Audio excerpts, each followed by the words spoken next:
Bismillahirrahmanirrahim. Assalamualaikum warahmatullahi wabarakatuh. Innal hamdalillah nahmaduhu wa nasta'inuhu wa nastahdihi wa nastaghfiruhu wa natubu ilayh.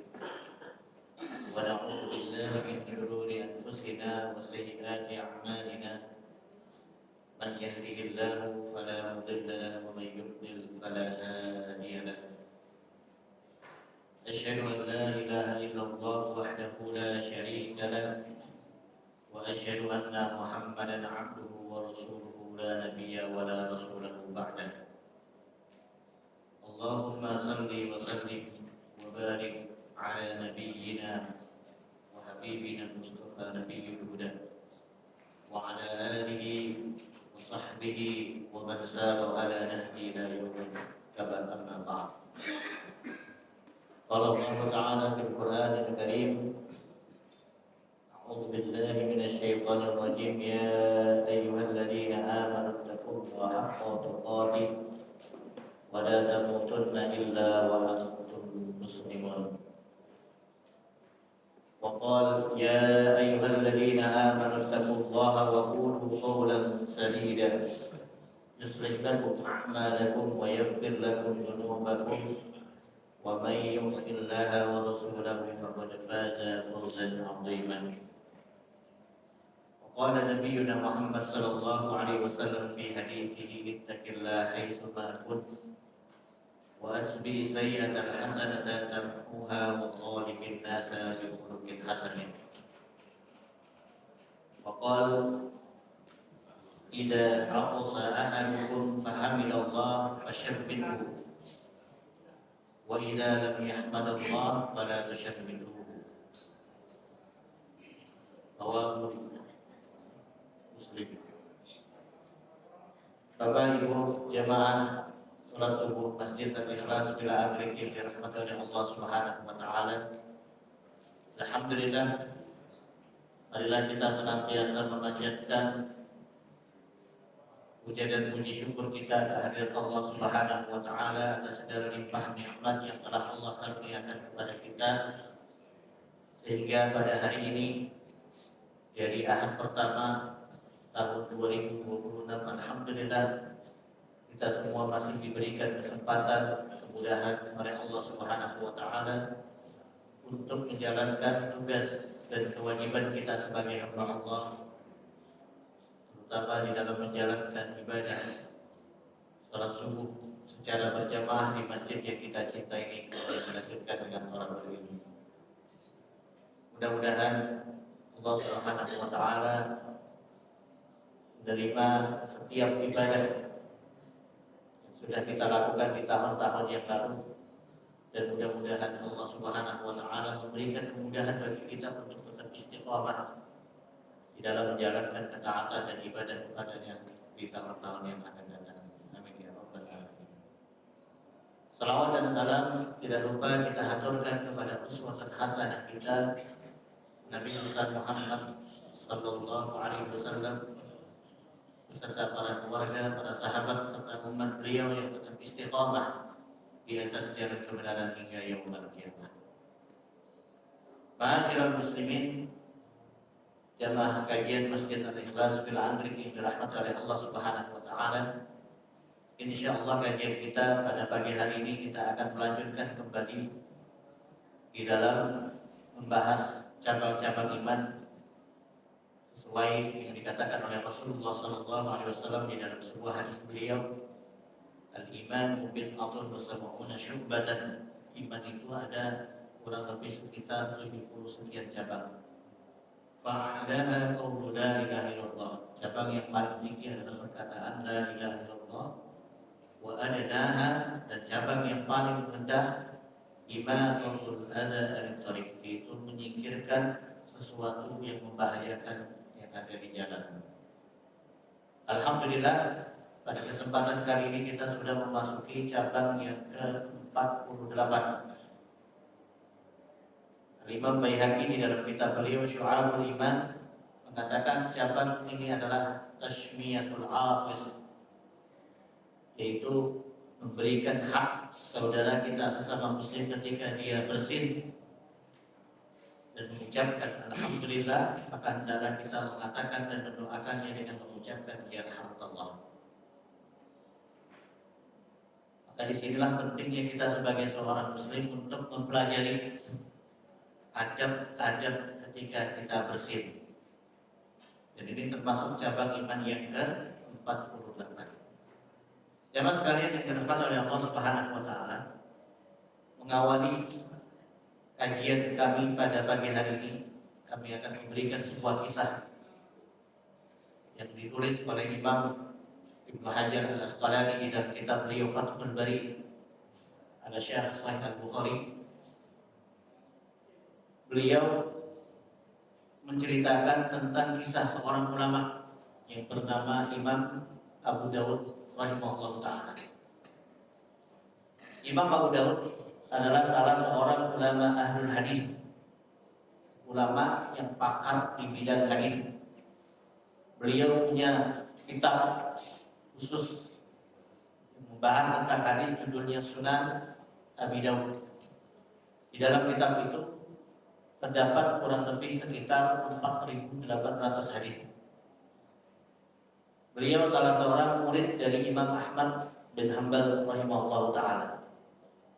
Tinggal di daerah Basrah. Basrah sekarang masuk wilayah negeri Irak. Sedangkan Imam Ahmad tinggalnya di daerah Baghdad. Baghdad juga masih wilayah negeri Irak. Beliau sering bolak-balik antara Basrah ke Baghdad untuk menuntut ilmu dengan Imam Ahmad bin Hanbal rahimahullah ta'ala.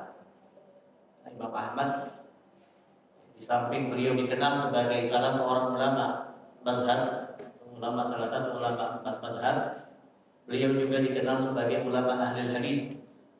Beliau punya kitab hadis judulnya Musnad Imam Ahmad. Dalam sebuah perjalanan yang dilakukan oleh Imam Abu Dawud rahimahullah ta'ala, beliau pernah menaiki sebuah kapal, atau mungkin bisa kita katakan kapal kecil ya, perahu atau sampan, untuk menyeberangi sungai Dajlah. Sungai Dajlah itu salah satu sungai yang ada di negeri Irak. Di saat beliau sedang melakukan perjalanan dengan menaiki sebuah perahu di sungai Dajlah, tiba-tiba dari kejauhan beliau mendengarkan ada orang yang sedang di pinggiran sungai bersin. Kemudian orang tadi mengucapkan kata-kata alhamdulillah dengan suara yang keras, dengan suara yang nyaring. Alhamdulillah.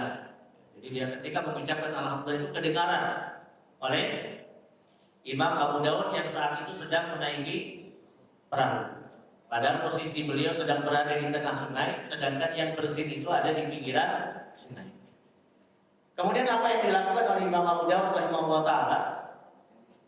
Beliau memerintahkan kepada nahkoda kapal yang membawa perahu untuk minggir sebentar dan diiming-imingi dikasih biaya tambahan sebesar 1 dirham.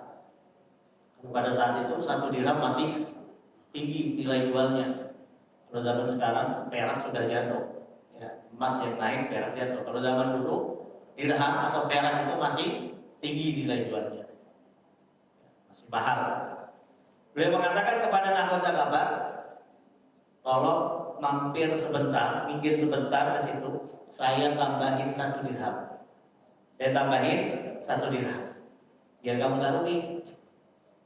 Akhirnya nahkoda kapal pun minggir sebentar ke pinggir kali. Setelah mampir sebentar di pinggir kali, apa yang dilakukan oleh Imam Abu Dawud? Dia turun dari kapalnya dan menjumpai orang yang bersin tadi dan mengucapkan alhamdulillah. Apa yang beliau katakan kepada orang tadi? Yarhamukallah. Maka orang tadi pun menjawab, yahdikumullah wa yuslih balakum.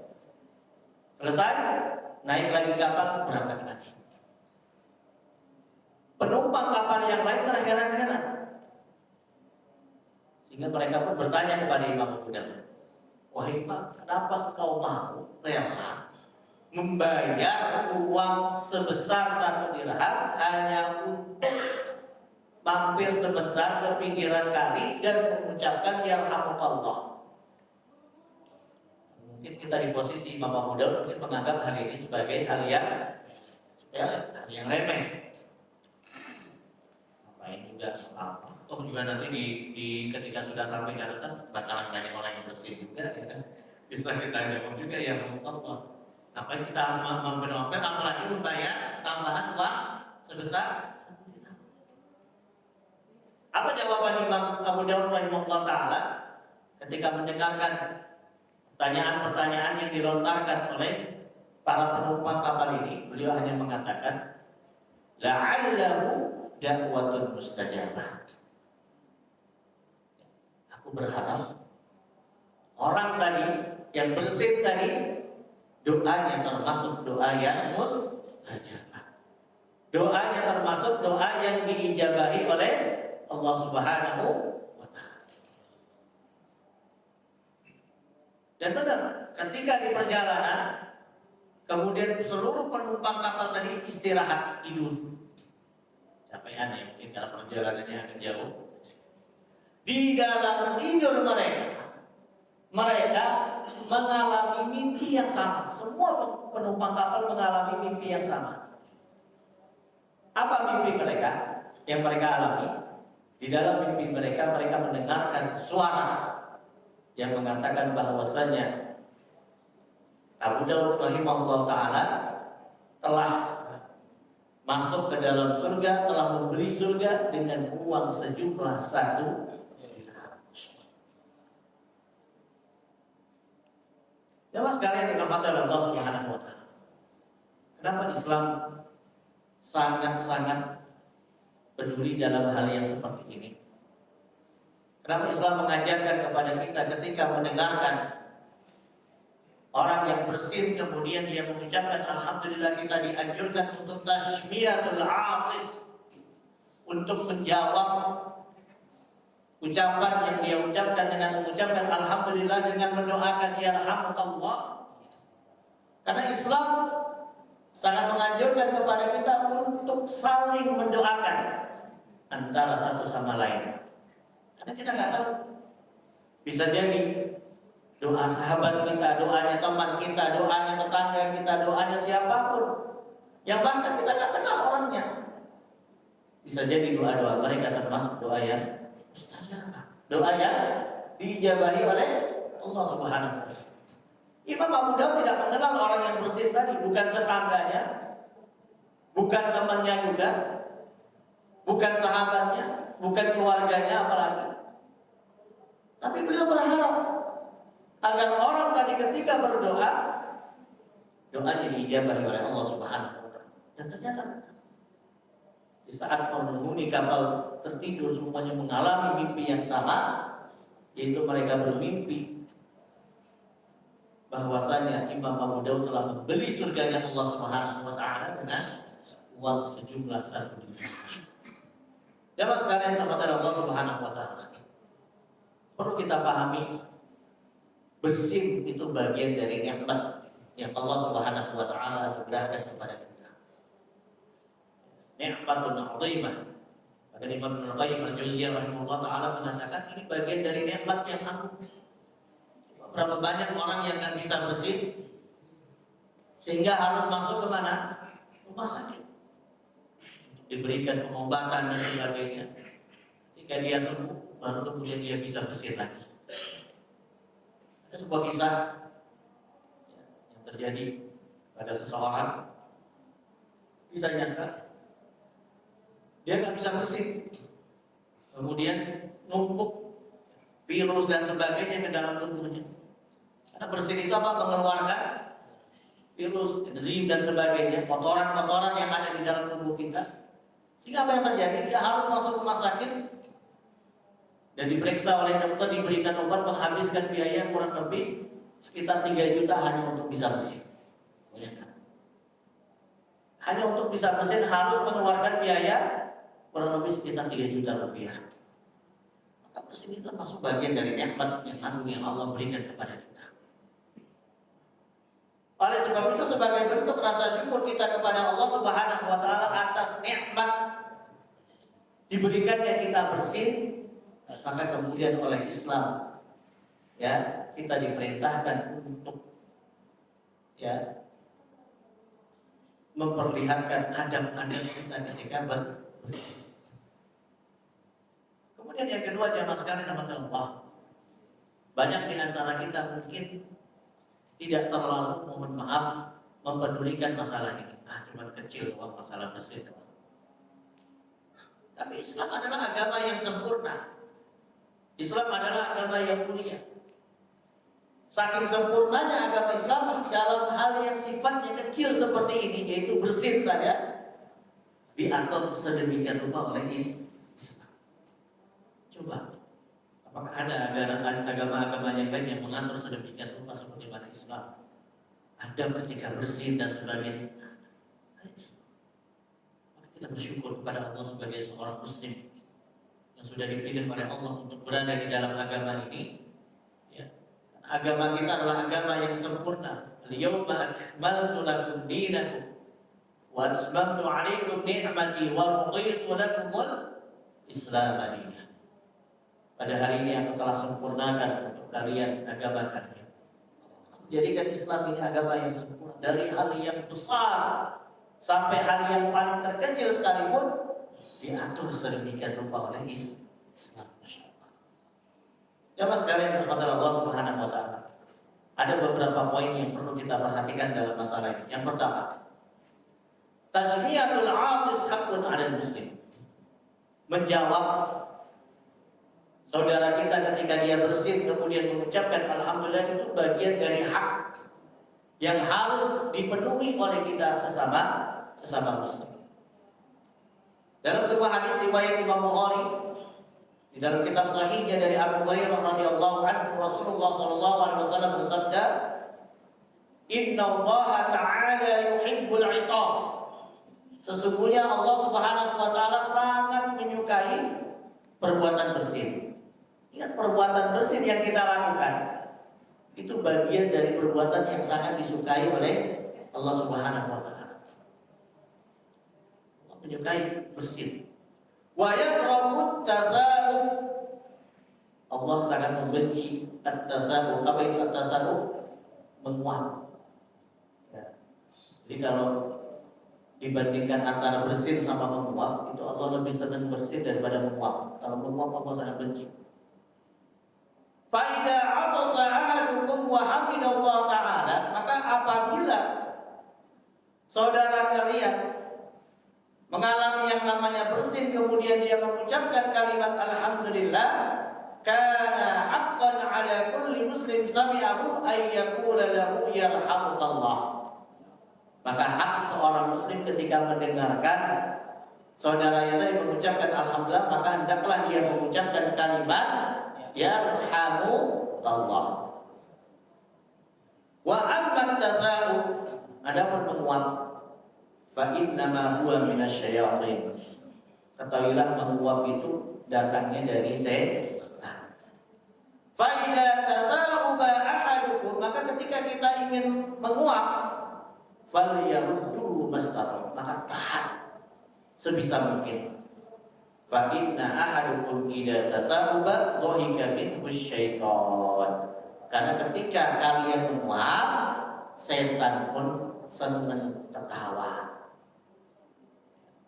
Kalau bersin itu sesuatu yang disukai oleh Allah Subhanahu wa taala, sedangkan menguap itu sesuatu yang tidak disukai oleh Allah. Menguap itu bagian sesuatu yang dibenci oleh Allah. Allah tidak suka dengan menguap. Kenapa? Karena menguap itu bagian dari setan. Dan ketika kita menguap, setan pun senang bahagia melihat kita menguap. Maka Rasulullah SAW menganjurkan kepada kita untuk berusaha menahan sebisa mungkin agar kita tidak menguap. Ini yang pertama. Kemudian yang kedua, ayyahmidal 'atis rabbahu. Sebagai bentuk rasa syukur kita kepada Allah ketika Allah memberikan kemudahan kepada kita untuk bisa bersin, hendaklah kita memuji Allah Subhanahu wa taala. mengucapkan kalimat alhamdulillah. Karena masalah sepele ini jarang yang melakukannya. Berapa banyak di luar sana orang ketika bersin dia tidak mengucapkan kata-kata alhamdulillah. Ya. Dia akan itu hal yang sepele. Biasa ya Allah, gitu katanya. Malah di depan muka temannya kan, ya kan? Dia tidak mengucapkan alhamdulillah. Padahal bersin itu bagian dari nikmat Allah. Maka sebagai bentuk rasa syukur kita kepada Allah ketika bersin, jangan lupa untuk mengucapkan alhamdulillah. Dalam sebuah hadis yang sahih riwayat Imam Bukhari juga dari Abu Hurairah radhiyallahu anhu, Rasulullah bersabda, "Idza atasa ahadukum falyaqul alhamdulillah." Ketika kalian bersin kemudian kalian mengucapkan alhamdulillah, wal yaqul lahu akhuhu aw sahibuhu yarhamukallah. Maka hendaklah orang yang mendengarkan tadi mengucapkan kalimat yarhamukallah. Fa idza qala yarhamukallah, ketika orang tadi mengucapkan yarhamukallah, maka orang yang bersin tadi hendaklah mengucapkan dan membalas doa yang sudah dilakukan oleh saudara yang tadi dengan mendoakannya juga dengan mengucapkan yahdikumullah wa yuslih balakum. Semoga Allah memberikan kamu hidayah dan memperbaiki keadaan kamu. Jadi saling mendoakan. Jadi jangan sampai ada saudaranya yang sudah mendoakan dia dengan mengucapkan yarhamukallah, dia diam-diam aja. Amin, alhamdulillah, yarhamukallah, diam. Tapi ketika saudaranya dia sudah mengucapkan yarhamukallah, hendaklah dia mengucapkan kalimat apa? Yahdikumullah wa yuslih balakum. Yahdikumullah itu artinya semoga Allah memberikan kamu hidayah, wa yuslih, dan memperbaiki balakum, keadaanmu. Doakanlah. Jadi faedah hadis ini dapat kita pahami, Islam menganjurkan kita untuk saling membalas doa kepada saudara kita sesama muslim. Karena seperti yang dikatakan oleh Imam Abu Dawud tadi, la'allahu da'watun mustajabah, agar siapa tahu doa saudara kita, doa teman kita, bahkan doa orang yang tidak kita kenali tadi termasuk doa yang mustajabah. Bisa jadi antara doanya saya dengan Pak Budi, mungkin doanya Pak Budi lebih mustajab daripada doa saya. Antara doa saya dengan Pak Rino, mungkin doanya Pak Rino lebih mustajab. Tidak ada yang tahu. Makanya di sini pentingnya kita saling mendoakan. Apalagi kalau ada saudara kita yang sudah mendoakan kita, dibalas doa mereka dengan mendoakan. Kebiasaan para salafun saleh terdahulu, ketika ada saudaranya yang mendoakan, maka mereka balas juga dengan doa. Tidak hanya sekedar mengucapkan kata-kata amin saja, tapi membalas. Bahkan ketika kita mendoakan saudara kita bil ghaib tanpa diketahui pun, maka insya Allah doa itu akan kembali kepada kita.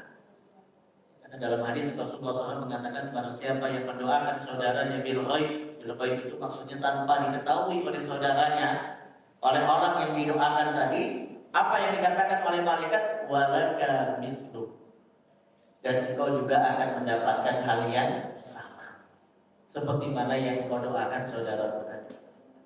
Misalnya kita mendoakan saudara kita agar dimudahkan urusannya, agar dilancarkan rezekinya, agar diberikan hidayah oleh Allah, agar diberikan pemahaman yang kuat dalam agama ini, maka malaikat pun akan mendoakan kita. Walaka mislu, kata malaikat.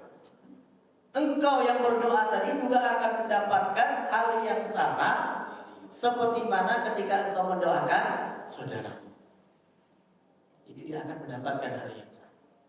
Sekali lagi Islam menganjurkan kepada kita untuk banyak mendoakan saudara kita sesama muslim.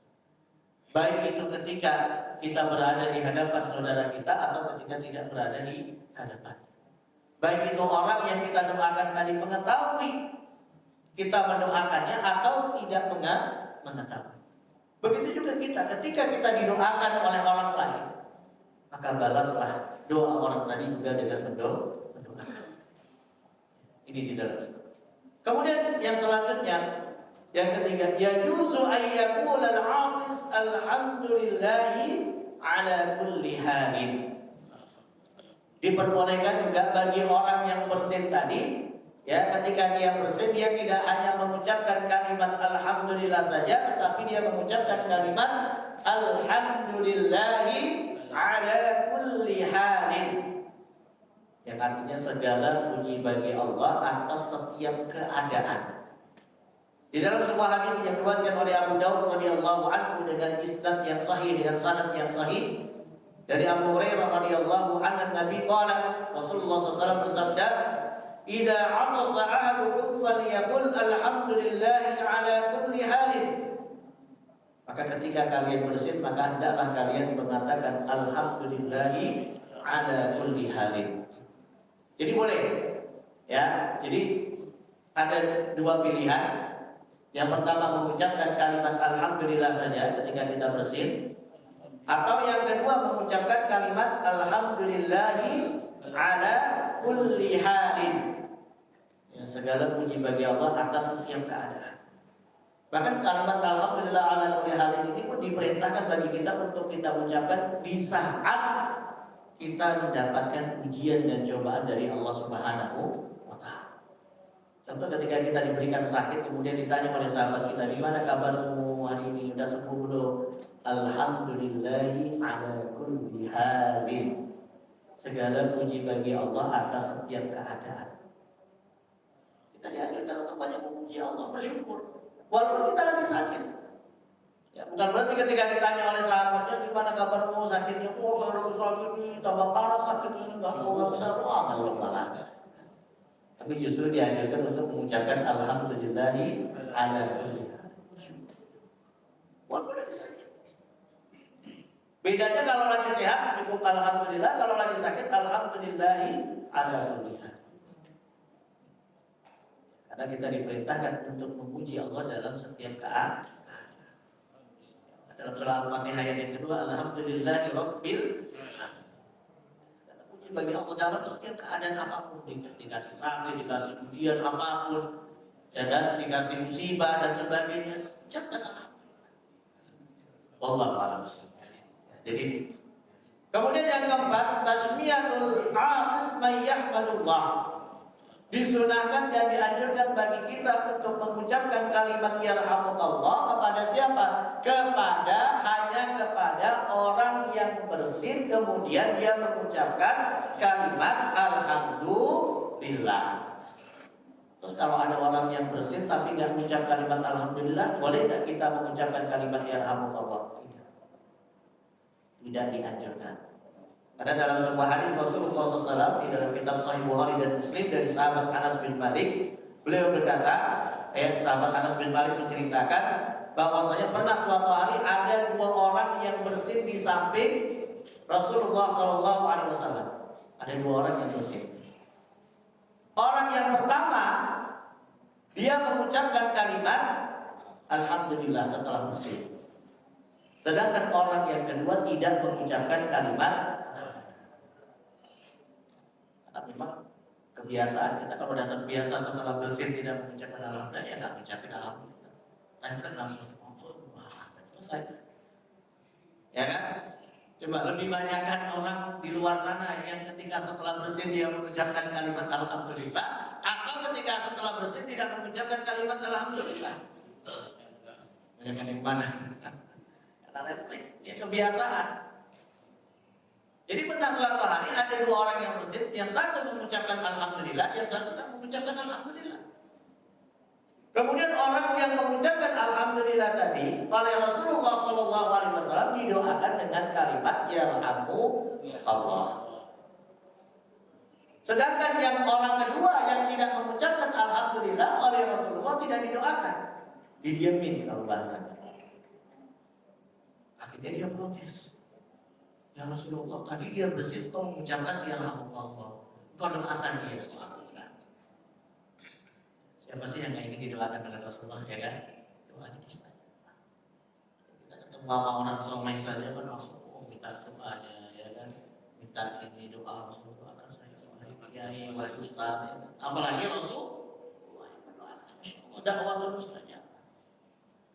orang tadi protes, ya Rasulullah kok dia didoakan saya enggak ya Rasulullah. Kenapa? Tapi sama-sama sahabat, tapi sama-sama hidup bersama. Dia merasa seakan-akan ya Rasulullah hanya mendoakan orang itu, tidak mendoakan dia, ini sesuatu yang tidak adil menurutnya. Apa jawaban Rasulullah SAW? Kalau dia aku doakan di annahu yaqulu kalimah hamidallah, karena dia mengucapkan kalimat alhamdulillah. Sedangkan engkau, kenapa aku tidak mendoakan? Karena engkau ketika habis bersin tidak mengucapkan kalimat alhamdulillah. Jadi ketika ada saudaranya yang tidak mengucapkan alhamdulillah setelah bersin, maka tidak perlu kita mengucapkan kalimat yarhamu. Dan tidak perlu juga kita yang mengucapkan alhamdulillah, nggak perlu. Misalnya ini, mohon maaf, Pak Joko bersin, saya sampai Pak Joko langsung saya katakan alhamdulillah. Nah, orang yang bersin Pak Joko kok saya mengucapkan alhamdulillah. Tapi apa yang perlu kita lakukan? Kita ingatkan, maaf Pak Joko, tadi Pak Joko belum mengucapkan alhamdulillah. Bukan kita yang mengucapkan, kecuali kalau kita mau memberikan pendidikan kepada anak-anak kecil misalnya yang belum tahu, silakan boleh. Ingat ya deh, kalau habis bersin jangan lupa untuk mengucapkan alhamdulillah. Kalau untuk orang dewasa, tak perlu kita mengatakan alhamdulillah. Yang bersin siapa? Yang mengucapkan alhamdulillah siapa? Yang bersin Pak Joko. Wah, ini saya mengucapkan alhamdulillah, terus Pak Joko bilang ya alhamdulillah. Saya bilang ya, saya salah kebalik itu namanya. Makanya ketika tadi ada teman kita yang bersin kemudian dia tidak mengucapkan alhamdulillah, apa yang harus kita lakukan? Ingatkan, kasih, sampaikan, jangan lupa ucapkan alhamdulillah. Ini bagian dari nikmat yang Allah anugerahkan kepada kita. Kemudian yang selanjutnya al-iqtisar 'ala al-hamdi ba'da al-iqtisar. Cukup mengucapkan alhamdulillah saja setelah bersin. Tidak perlu ditambah-tambahin lagi. Karena di dalam sebuah riwayat pernah Ibnu Umar mengatakan anna rajulan habisa ala jambi. Pernah ada seseorang yang bersin di sampingnya sahabat Ibnu Umar. Kemudian orang ini dia mengucapkan alhamdulillah wassalamu ala rasulillah. Ya, di samping mengucapkan kalimat alhamdulillah, dia juga mengucapkan salawat kepada Rasulullah. Faqala Ibnu Umar, maka Ibnu Umar pun menegur orang ini. Anta taqulu alhamdulillah wassalamu ala rasulillah. Engkau tadi setelah bersin mengucapkan kalimat alhamdulillah dan selawat kepada Rasulullah. Walaysa hakadha, yang benar bukan seperti ini. Allamana Rasulullah SAW wa naqul alhamdulillah ala kulli. Karena yang diajarkan oleh Rasulullah kepada kita itu hanya cukup mengucapkan kalimat alhamdulillah. Tidak perlu ditambah-tambahin dengan yang lainnya. Nggak boleh alhamdulillah wassalatu wassalamu ala rasulillah wa ala, nanti jadinya malah mau pidato, ya kan? Kecuali kalau memang ustaznya habis bersin, ya kan? Kemudian mau buka pidato, ya nggak apa-apa. Ya dilanjut, ya kan? Ya, kalau mau buka pidato. Tapi kalau memang lagi nggak mau buka pidato, ya nggak perlu. Alhamdulillah wassalatu wassalamu ala rasulillah wa ala alihi washabbihi ajmain qala Allah ta'ala. Pasti yang mendengarnya begitu, banyak banget ini. Bingung jawabnya, ya kan? Jadi kamu cukup alhamdulillah atau alhamdulillahi ala kulli halin. Kemudian selanjutnya wa yustahabbu li kulli man sami'ahu ay yaqula lahu yarhamukallah. Maka dianjurkan bagi kita ketika mendengarkan orang tadi mengucapkan alhamdulillah untuk mendoakan dengan mengucapkan yarhamukallah. Apa sih makna yarhamukallah itu? Semoga Allah apa? Memberikan rahmat. Apa rahmat itu? Kasih sayang. Itu yang sangat bagus. Dan mendoakan orang tadi semoga Allah memberikan rahmat kasih sayang. Karena rahmat itu cakupannya luas. Baik itu rahmat di dunia maupun rahmat di akhir. Di antara bentuk rahmat yang Allah berikan kepada kita hamba-hambanya di akhirat kelak, para ulama mengatakan ada setidaknya ada dua hal. Yang pertama apa? diselamatkannya kita dari azab Allah Subhanahu wa Ta'ala. Ya, jadi yang menjadi sebab diselamatkannya kita dari azab Allah itu adalah karena rahmat Allah. Karena apa? Rahmat. Kemudian yang kedua, dimasukkannya kita ke dalam surga, kemudian bertemunya kita dengan Allah Subhanahu. Maka ketika ada saudara kita yang mendoakan kita dengan mengucapkan ya rahmatullah, semoga Allah memberikan rahmat kepadamu dan sebagainya, itu masya Allah doa yang sangat mulia, doa yang sangat bagus. Dan sering-seringlah kita juga untuk mendoakan saudara kita dengan mengucapkan kalimat ya rahmatullah. Tidak hanya ketika bersin saja, di saat apapun. Ketika bertemu misalnya, doakan Allah ya akhi, masya Allah, semoga Allah merahmatimu, semoga Allah menjagamu, semoga Allah melindungimu, semoga Allah memberikan kasih sayang kepadamu. Ya rahmatullah.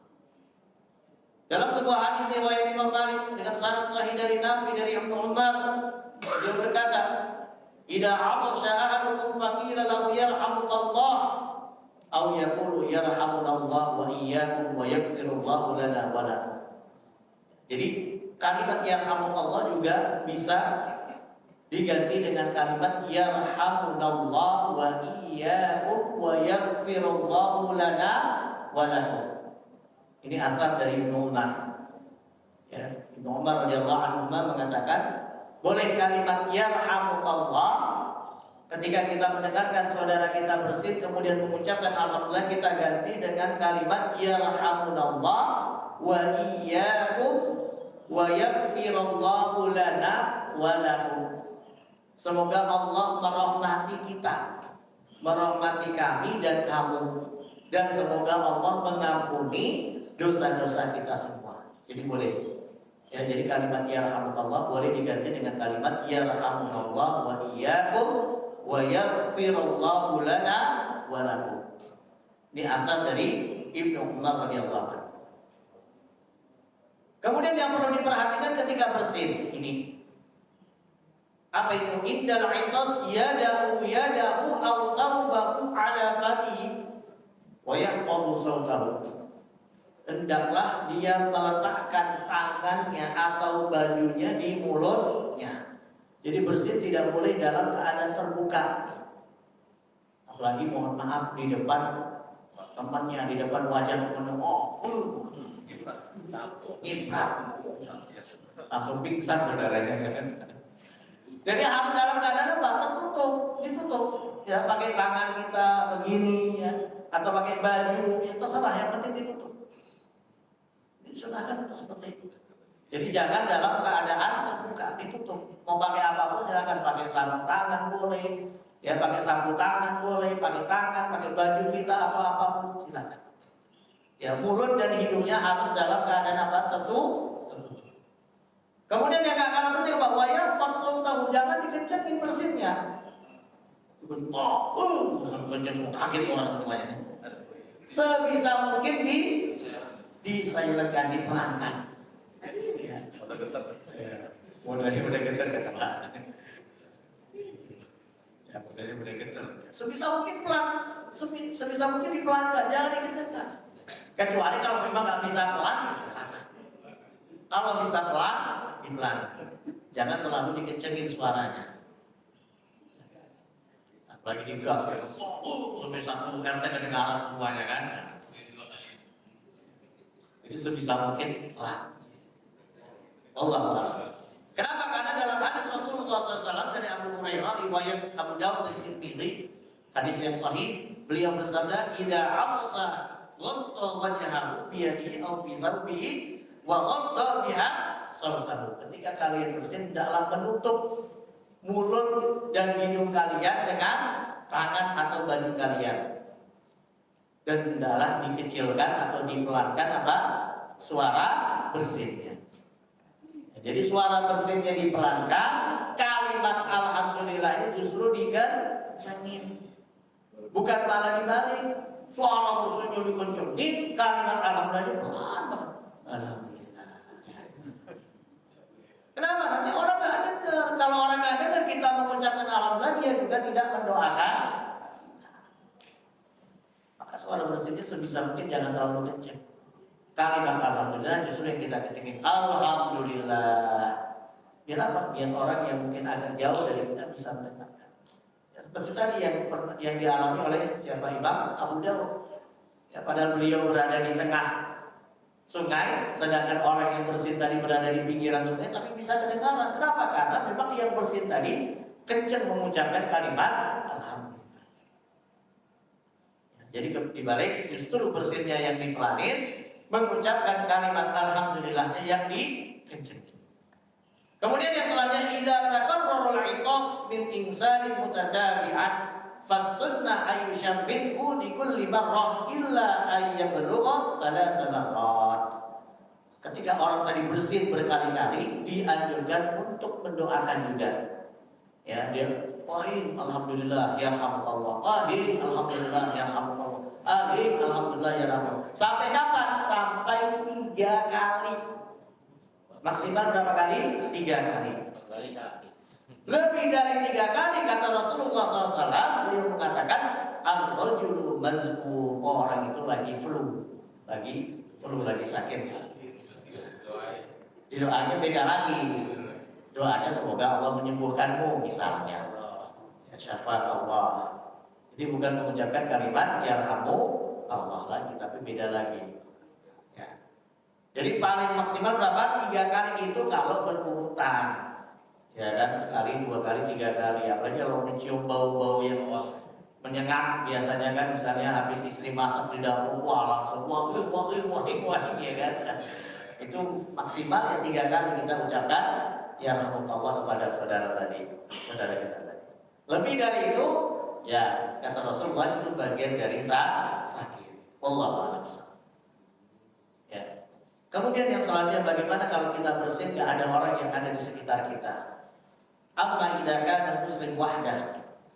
Ya, kita lagi di tempat sepi sendirian, lagi di kamar sendirian, kita bersin. Apa yang harus kita lakukan? Ucapkan juga kalimat alhamdulillah. Ya. Ucapkan kalimat alhamdulillah. Kemudian apa? Ucapkan kalimat yarhamunallah wa iyyakum. Kenapa? Li'annal malaika tusyabbihu idza hamidallah.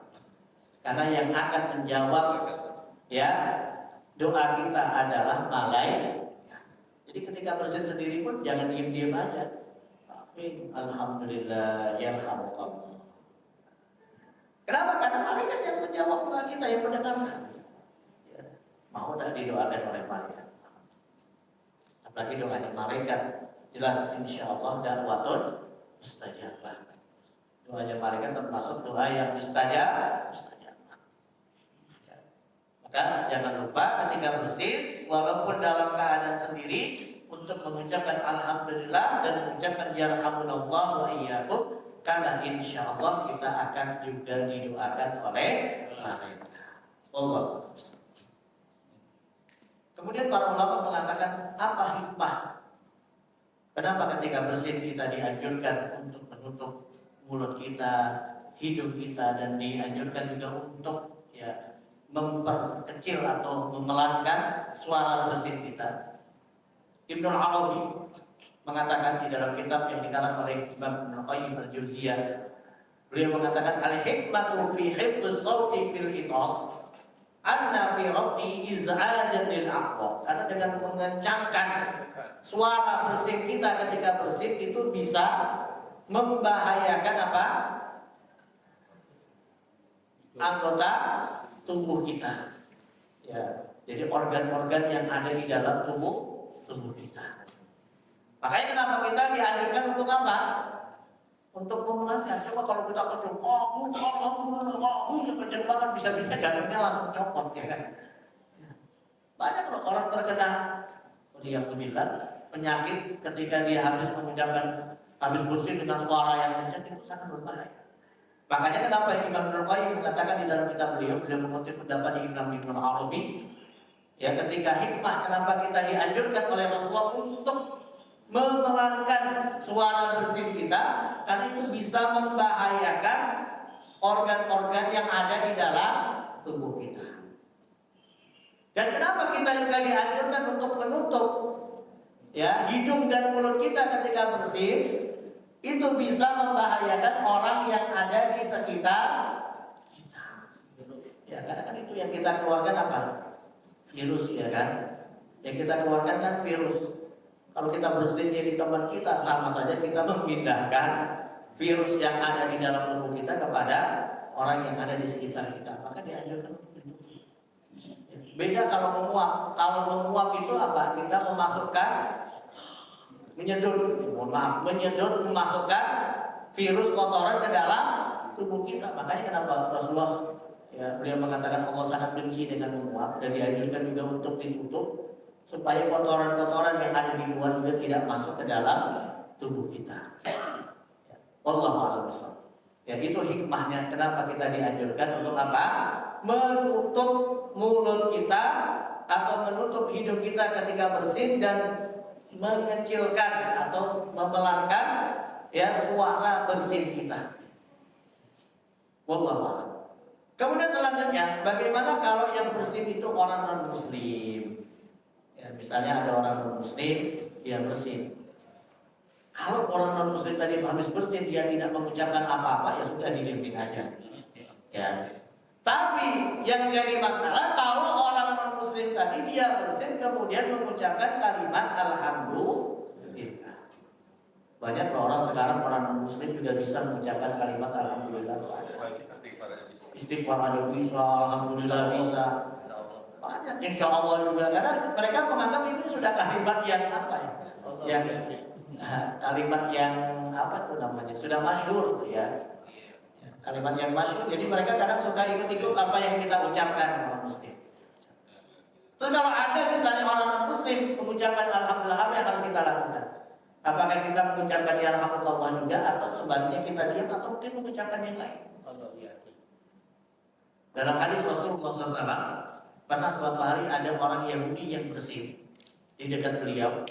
Kemudian orang Yahudi tadi mengucapkan kalimat alhamdulillah, malah Rasulullah dibalas dengan kalimat yahdikumullah wa yuslih balakum. Jadi tidak mengucapkan kalimat yarhamukallah tapi yahdikumullah.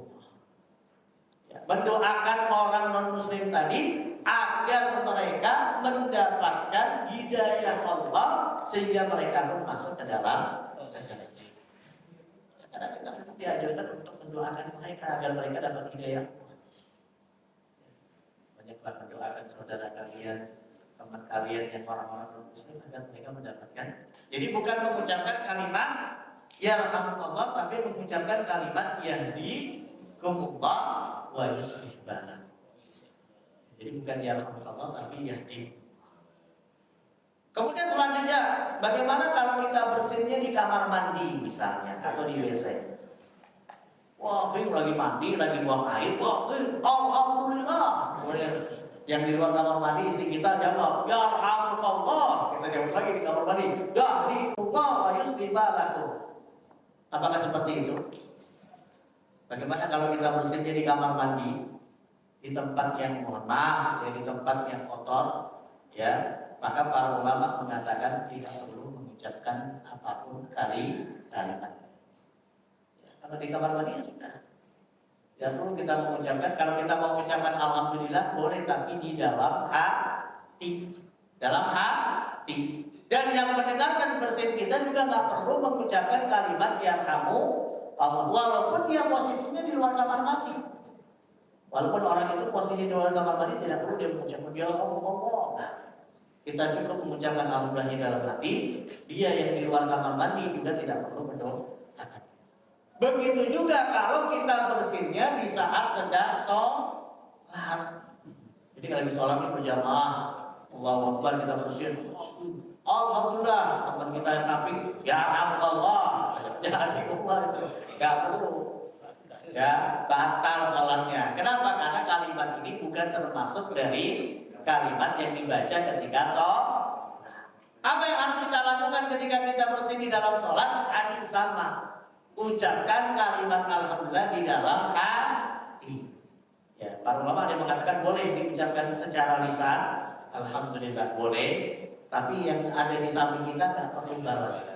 Kenapa? Karena kalimat alhamdulillah itu termasuk kalimat bacaan yang ada di dalam sholat, ya kan? Ketika baca surah Al-Fatihah kan alhamdulillah, maka boleh. Jadi ketika bersin lagi sholat, misalnya mau kita imam atau makmum, ya, atau kita sholat sendirian, kemudian bersin kita ucap alhamdulillah. Maka orang yang ada di samping nggak perlu jawab, ya Allah, gitu, nggak perlu.